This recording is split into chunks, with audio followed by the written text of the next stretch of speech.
You are crawling through absolute darkness. Your torch sputters. The air is cold, damp, and heavy with the smell of wet stone. You have been moving underground for over an hour. There is no path, no map, and no one is coming to find you if something goes wrong.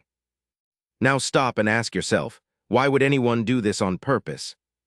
For tens of thousands of years, early humans crawled into the deepest, most dangerous parts of underground caves, places with zero natural light, places where a dropped torch meant permanent blindness, places where the walls were so narrow you had to drag your body through on your stomach, and they painted. Not near the entrance, not where it was safe, deep inside, in the pitch black, on purpose.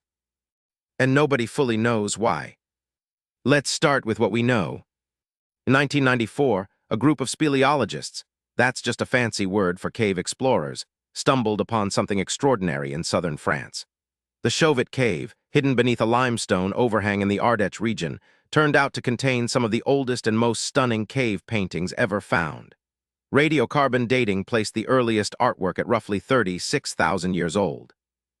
Lions, rhinos, mammoths, horses, hundreds of animals rendered with a sophistication that stunned the archaeological world.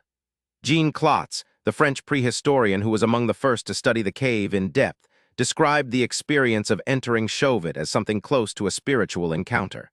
The art was not crude, it was masterful. It used the natural curves and bulges of the rock wall to make animals appear three-dimensional, almost alive in the flickering torchlight.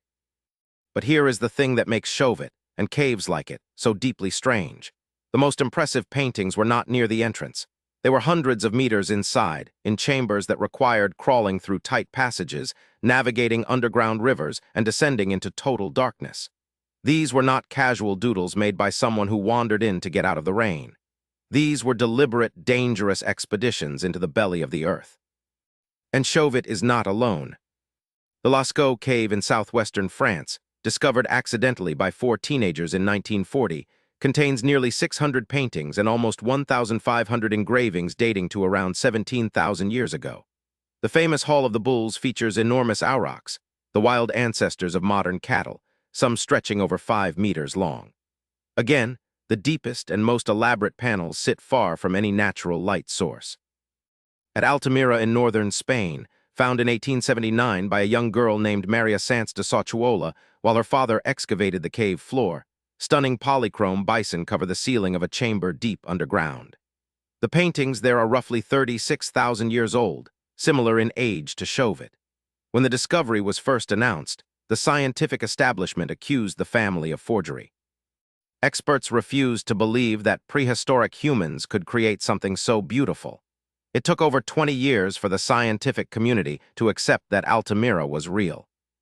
So what were they doing in there? For a long time, the dominant theory was simple: cave art was decoration. Prehistoric people saw animals, they painted animals. End of story. But that explanation falls apart the moment you ask the obvious question. Why go so deep underground to do it? You can see animals outside. You can paint on any rock face, any cliff, any shelter wall. Why crawl for hours through narrow, suffocating passages to reach a chamber where no sunlight has ever reached? David Lewis Williams, a South African archaeologist and researcher at the University of the Witwatersrand, proposed one of the most influential and unsettling answers. He argued that the deep caves were used for altered states of consciousness. Lewis Williams studied the neuroscience behind sensory deprivation and found something remarkable. When you place a human being in total darkness for an extended period, no light, no sound, no external stimulation, the brain begins to generate its own images. You start to see geometric patterns, grids, spirals, dots. And then, as the deprivation deepens, the brain begins to produce full hallucinations, animals, figures, tunnels of light. Now go back to those deep cave chambers, total darkness, silence, the rhythmic sound of dripping water. The weight of stone above you, the flicker of a single torch casting moving shadows that make the rock walls seem to breathe. Lewis Williams argued that this environment was not a side effect. It was the point. The caves were chosen precisely because they could trigger these neurological experiences. The darkness was not an obstacle. It was a tool. And there is evidence to support this. Genevieve von Petzinger, a Canadian paleoanthropologist, spent years cataloging geometric signs found in over 200 caves across France and Spain. What she discovered was striking. Across thousands of years and hundreds of kilometers, the same recurring symbols appeared again and again. dots, lines, triangles, circles, hand stencils. The same patterns that Lewis Williams predicted would appear during altered states of consciousness were the exact patterns decorating the deepest walls of European caves. This was not random. This was a shared symbolic language, repeated across generations, embedded in the places where the human mind was most likely to fracture open and see something beyond the visible world. Think about what that means. 36,000 years ago, humans were not just surviving. They were seeking something. They were deliberately pushing themselves into the most extreme, disorienting, terrifying environment they could find deep underground in total darkness, and they were recording what they experienced. The animals on those walls may not have been portraits of creatures they saw outside. They may have been visions, hallucinations, spiritual encounters that only happened in the dark. And then there is the sound. Researchers studying the acoustic properties of painted caves have found that the chambers with the most art tend to be the chambers with the most resonant acoustics. In other words, the places where sound echoes and reverberates in strange, immersive ways are the same places where the paintings cluster. Coincidence? Maybe. But consider this, many researchers now believe that the deep cave rituals involved chanting, drumming, or vocalization.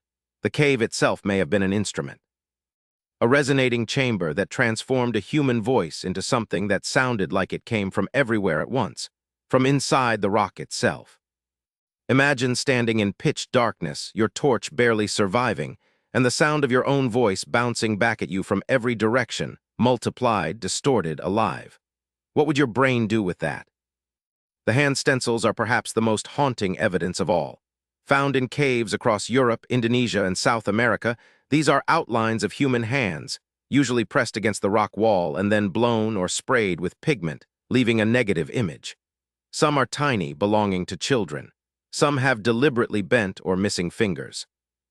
The oldest known hand stencil, found in the Maltraviso cave in Spain, is over 64,000 years old, and it was made not by Homo sapiens but by a Neanderthal.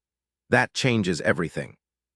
It means the impulse to mark a deep, dark place with a human hand, to say, I was here in this impossible place in this darkness, did not begin with us. It is older than our species. It may be one of the oldest things a human mind ever felt the need to do. So what does any of this mean for you, right now, sitting in a lit room staring at a screen? Here is what it means. Your brain still does this. You still hallucinate in darkness. You still seek out extreme sensory experiences to feel something beyond the ordinary. Every time you meditate in a quiet room and your mind starts generating images, every time you lie awake at 3 a.m. And the darkness starts to feel thick and alive, every time you stand in a vast empty space, a cathedral, a desert, the ocean at night, and feel something enormous and unnamed pressing in from all sides, you are experiencing the same neurological machinery that drove your ancestors into the deepest caves on Earth. They were not primitive. They were not bored.